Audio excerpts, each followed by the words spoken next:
Starting ஸ்டேஜில் ஒரு ரூ. 200 அப்படி அந்த ஒரு இதில் தான் நம்ம ஸ்டார்ட் பண்ண ஆரம்பித்தோம். இப்போ டேர்ன் ஓவர்னால் கோடிகளுக்கு மேலேயே இருக்குது. இப்போ உங்களுடைய சிப்ஸ் எத்தனை நாடுகளுக்கு போகுது? இப்போ 15 நாடுகளுக்கு போகுது. கனடா, கத்தர், நியூசிலாண்டு, சிங்கப்பூர், லண்டன் அப்படி போயிட்டுருக்கு. எத்தனை பேர் வேலை செய்யறாங்க? இப்போ 140 பேர் வேலை பார்க்குறாங்க. 90% பொண்ணுங்க தான். எத்தனை விதமான சிப்ஸ் இருக்குது நம்ம கடையில்? 360 ஐட்டத்துக்கு மேலே பண்ணிக்கிட்டு இருக்கோம். பரம்பரையாக முறுக்கு வியாபாரி தான் எங்கள் அப்பாலாம். அவங்க சப்போர்ட்டு பிறந்தப்போ அவங்கள சப்போர்ட் பண்ணுறது மாதிரி கொஞ்சம் ஹெல்ப்பிங் இதில் நம்ம இருந்தது. அதே மாதிரி ஒரு வீடுன்னா வீட்டில் போட்டு தலையில் சுமந்து விற்கிற மாதிரி தான் எங்கள் பிஸ்னஸ்ஸு. அப்பாவுக்கு பேக்கிங் பண்ணுறது, எடுத்து கூடையில் வைக்கிறது அப்படி மாதிரி ஸ்டார்ட் பண்ணேன். அது திரும்ப ஒரு 18 வயசுக்கு அப்புறம் எனக்கு கல்யாணம் ஆயிடுச்சு. கல்யாணம் ஆன பிறகும் எங்கள் அண்ணன் எங்கள் வீட்டுக்காரோட அக்காவை கட்டிக்கிட்டாங்க, நாங்கள் அவரை கட்டிக்கிட்டேன். அப்படி ஒரு மாற்ற கல்யாணம் மாதிரி. ஒரு விவசாய குடும்பம் அவங்களது. அதே மாதிரி வேறு பிஸ்னஸ்ஸு அப்படி வேறு தொழிலோ 2 பேருக்குமே கிடையாது. எனக்கு 18, அவருக்கு 19 வயசு அப்படி தான். அப்போ நாங்கள் எங்கள் அண்ணன் வீட்டில் மாதிரி இருந்தோம். அப்படி திரும்ப எங்கள் அண்ணனுக்கும் இந்த பிஸ்னஸ் தான், முறுக்கு வியாபாரம் தான். என்னோட இதில் நான் கல்யாணம் பண்ணதுக்கப்புறம் ஸ்டார்ட் பண்ணது தான் என்னோடய பிஸ்னஸ்ஸு. அது நானும் முறுக்கு வியாபாரம் பண்ண ஆரம்பித்தோம். கொஞ்சம் சின்ன சின்ன கடைகளுக்கு கொடுக்க ஆரம்பித்தோம். அப்படியே கொஞ்சம் கொஞ்சமாக டெவலப் ஆயிடுச்சு. ஒரு பிஸ்னஸ் உமனாக மாறலான்றது எப்படி ஸ்டார்ட் ஆச்சு? பிறந்ததுலேருந்து இதை பார்த்ததுனால எனக்கு இதில் ஒரு இன்ட்ரெஸ்ட் உண்டு. நான் நடந்து விற்கலை. நான் கடைகளுக்கு சின்ன சின்ன கடைகளுக்கு ஆரம்பித்தேன்.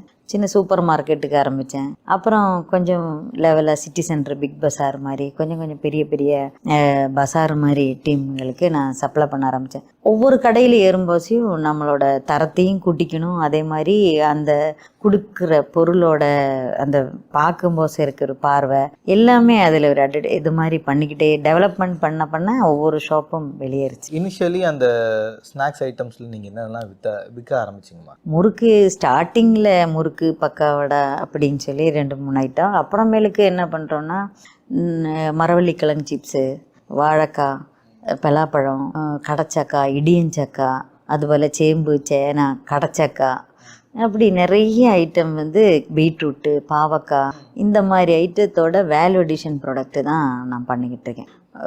விவசாய பொருள்கள் தான். அதை நம்ம எப்படி ஆர்கானிக் ஸ்டைலில் ஃப்ரைடில் பண்ணுறோம், அதே மாதிரி ஸ்நாக்ஸ் ஐட்டம்ஸில் வருது. அதே மாதிரி ஹல்வா பண்ணுறோம், அதுலேயே ஊறுகாய் பண்ணுறோம். அப்படி அந்த இதை செக்மெண்ட்டாக திருப்பிக்கிறது. எனக்கு ஸ்டார்டிங் ஸ்டேஜில் ஒரு ரூ. 200 அப்படி அந்த ஒரு இதில் தான் நம்ம ஸ்டார்ட் பண்ண ஆரம்பித்தோம். 200 என்ன பண்ணுவீங்க?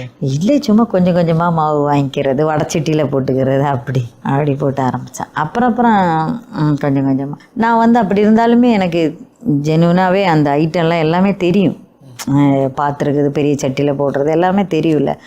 திரும்ப அதை எப்படி பண்ணலான்றது, திரும்ப அந்த என்ன சொல்லுவாங்க, இப்போ புது டெக்னாலஜி, இப்போ ஏரோப்ளைன் பண்ணுற ஸ்டீல் தான் எங்களோட வடச்சட்டி.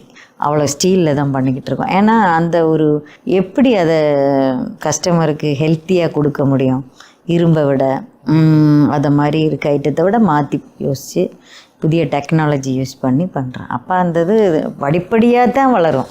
மாதம் நீங்கள் ஒரு முதலீடாக ஒரு 200 ஆரம்பித்த ஒரு பிஸ்னஸ் இப்போது டேர்ன் ஓவராக எவ்வளோ வருதுமா?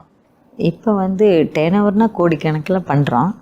அந்த ஸ்டார்டிங் ஸ்டேஜ் 200 கூட அது இந்தளவுக்கு வளர்ந்துருக்கு. அதுதான் உண்மை. வருஷத்துக்கு டேர்ன் ஓவர் கோடியில் வராமல் கோடிகளுக்கு மேலேயே இருக்குது.